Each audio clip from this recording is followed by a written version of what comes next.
Running away from your problems is a race that you will never win. In our beautiful life, the success is no accident.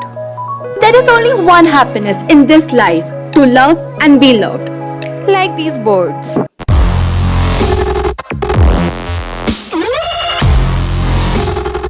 Welcome back to Play with Art. In today's video, we would be drawing the love bird. As usual, start off with a rough sketch. Now start shading in with the help of the charcoal pencil and the pencil stump. You can easily buy these from your nearby stationery shops.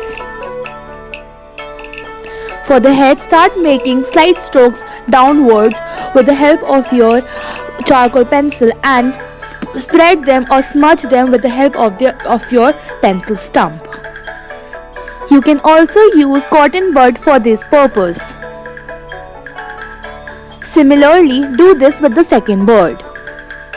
If you're enjoying this video, hit that fat thumbs up button right away. I'm waiting. For such more videos, don't forget to subscribe me and hit that notification button so that you won't miss any of my videos. It's optional if you want to shade more in its stomach.